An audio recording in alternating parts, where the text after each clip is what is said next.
ایک اور صورت بھی ہے، والدین بہت اچھے ہوتے ہیں۔ پہلی بات تو مفتی صاحب نے جو فرمایا بالکل والدین ہی عقیدہ دے کر بچے کو بھیجتے ہیں باہر، نہ جانے کیسا ماحول ہے۔ والدین بہت اچھے ہیں، والدین نے کوشش کی اپنی حد المقدور کہ بچے کی صحیح تربیت ہو۔ اس کے باوجود بھی ہم نے یہ دیکھا ہے، آپ نے بھی دیکھا ہوگا کہ بچے نالائق نکل آتے ہیں اور ایسے ہوتے ہیں کہ کہا جاتا ہے کہ یار ان کے والدین تو اتنے اچھے، یہ بچہ کس پر چلا گیا۔ کیا فرمائے اس کی ذمہ داری کس پر عائد ہوتی ہے؟ چونکہ معاشرے میں تو ہر قسم کے افراد ہیں، والدین قصوروار ہیں، اس میں معاشرہ قصوروار ہے، ہم کس کے ذمہ یہ ذمہ دیں؟ بہت شکریہ، بہت اہم اور گہرا سوال ہے۔ قرآن مجید نے ایک واضح اصول عطا فرما دیا ہے، لا تازر وازرۃ وزر اخری، کوئی کسی دوسرے کا بوجھ نہیں اٹھائے گا، مگر جہاں بھی کوئی شخص اپنی ذمہ داری سے غفلت برتے گا اس کا بوجھ اس کے کندھوں پر ضرور ہوگا۔ اولاد جب تک نابالغ ہے وہ اپنے والدین کی کسٹڈی میں ہے، لہٰذا والدین ان کے ذمہ دار ہیں۔ شرعی اعتبار سے، فقہ کے اعتبار سے اگر دیکھیں، نابالغ بچے نے کسی کا اگر مالی معاشی کوئی نقصان کر دیا ہے تو وہ والدین اس کے ذمہ دار ہیں کہ اس کی کمپنسیشن کریں گے۔ ٹھیک ہے، کیوں؟ اس لیے کہ وہ ان کی کفالت میں ہے۔ اسی طرح اگر نابالغ بچہ ہے وہ جب تک اپنے والدین کی کفالت کے تحت ہے اور والدین اس کے ذمہ دار ہیں تو پھر یقیناً وہ اس ساری ذمہ داری کو قبول کرنے کے پابند ہیں۔ لیکن بالغ ہو جانے کے بعد بچے نے کیا کیا کیا نہیں کیا تو اللہ رب العزت نے اس کے نامہ اعمال میں جو کچھ ہے اس کا جواب دہ اسی کو بنایا ہے۔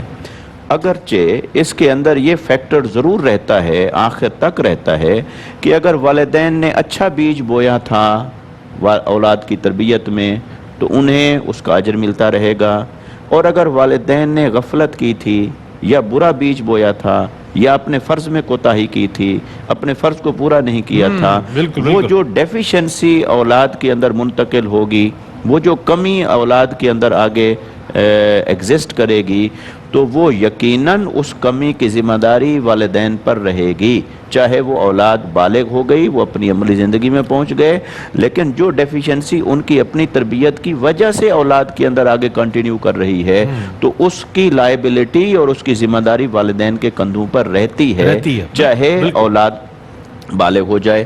اسی طرح بعض اوقات اولاد کے یا افراد کے بگڑنے میں معاشرے کا کردار ہوتا ہے، تو بہت ساری چیزیں انفرادی ہیں، بہت ساری چیزیں اجتماعی ہیں۔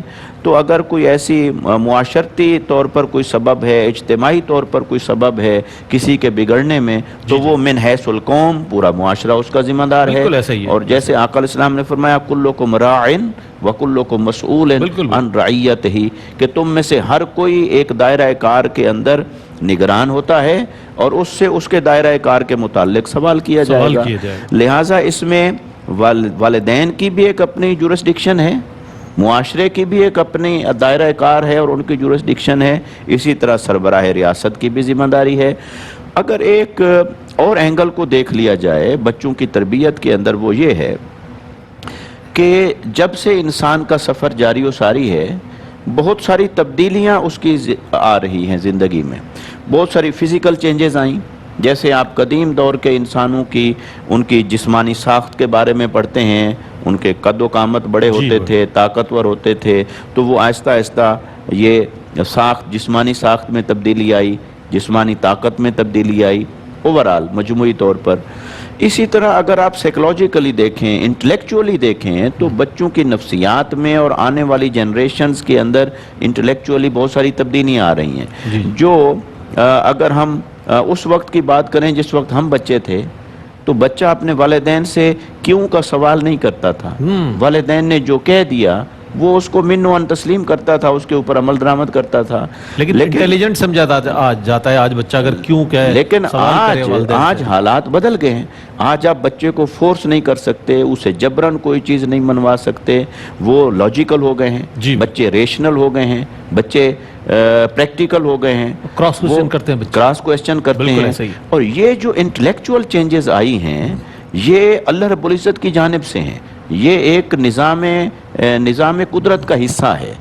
ورنہ جو آج چھوٹا بچہ جتنے کویسچن اٹھاتا ہے وہ اگر چند سال آپ پیچھے چلے جائیں تو وہ تو بڑوں کے ذہنوں میں وہ باتیں نہیں آتی تھیں جو بچوں کے ذہنوں میں آ رہی ہیں.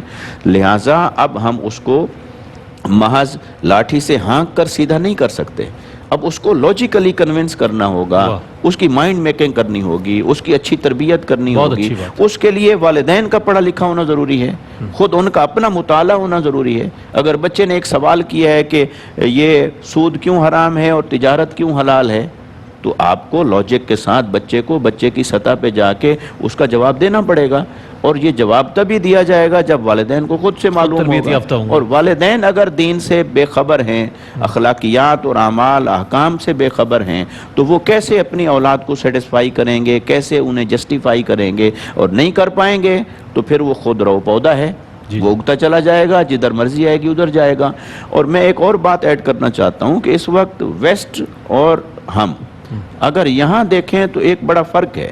عالم مغرب میں یہ ہو رہا ہے, اور میں نے چونکہ 5 سال تک بڑے قریب سے دیکھا ہے یورپ کو, ڈنمارک کو, تو وہ عالم مغرب یہ چاہتا ہے کہ اس نے بچے کی آزادی کا ایک ایسا کانسیپٹ ڈیولپ کر لیا ہے کہ وہ چاہتے ہیں بچہ خود رو پودے کی طرح بس وہ جیسے پلنا بڑھنا چاہتا ہے اس کو بڑھنے دیا جائے. اسے والدین فورس نہیں کر سکتے, مارنا تو دور کی بات ہے, اسے غصہ نہیں کر سکتے. وہ کہتے ہیں اس کے ذہن پر دباؤ آ گیا, سکول میں اس کی کال آئے گی, آپ کو ایکسپلینیشن دینی پڑے گی, تو اور حتیٰ کہ پولیس کیس ہو جاتا ہے. تو ایسی چیزیں کہ جو یہ تو بالکل غلط ہے, یہ تو کسی جنریشن کو تباہ کرنے کے مترادف ہے, کیونکہ جو چھوٹا بچہ ہے وہ اپنے نفع نقصان کو نہیں سمجھتا. اللہ تعالیٰ نے اس کے اندر نفس بھی رکھا ہے, عقل بھی رکھی ہے, اسے الجھائے گی. وہ ابتلا میں ہے, وہ آزمائش میں ہے, وہ دنیا میں آیا ہے, امتحان کے اندر ہے, امتحان گاہ ہے. لہٰذا اگر آپ اسے اس کے عقل اور شعور کے اوپر چھوڑ دیں گے تو وہ کبھی بھی پرفیکٹ انسان نہیں بن سکتا ہے, الا یہ کہ قدرتی طور پر کہ اس کی تربیت نہ ہو جائے مناسب. لہٰذا جب ہم اسلام کے نظام تربیت کو دیکھتے ہیں تو اسلام ہمیں اولاد کی تربیت کے لیے ایک ڈائریکشن دیتا ہے, ہماری ایک سمت کو متعین کرتا ہے, ہمارے قبلے کو متعین کر دیتا ہے, ہمارے دائرہ کار کو متعین کرتا ہے, ہماری لمیٹیشنز اور حدود کو متعین کرتا ہے. لہٰذا ضروری ہے کہ والدین اس ساری چیز کو سمجھیں, سائیکولوجیکلی اس کو ایڈریس کریں, انٹلیکچولی اس کو خود جانیں, اور بچوں کی حرکات و سکنات کو آبزرو کر کے, مشاہدہ کر کے, پھر ان کو موقع مال کی مناسبت سے ایسی تربیت دیں کہ وہ معاشرے کے لیے اچھی اور مفید افراد بن سکیں, اور خود والدین کے لیے صدقہ جاریہ بن سکیں اور نیک نامی کا ذریعہ بن سکیں. اچھا, یہ ماضی و حال کے تناظر میں بہت اچھا ایک تقابل بھی کیا مفتی صاحب نے, اور لاجیکل جو جوابات ہیں جو دیے جانے چاہیے اس کی بھی اہمیت پر نظر رکھی کہ آیا وہ کتنا ضروری. اس کے لیے ضروری ہے کہ والدین اویئر ہوں, والدین اس بات سے آگاہ ہوں, تب بچے کو کوئی علم کی طرف راغب کر سکتے ہیں اور تربیت بہتر کر سکتے ہیں.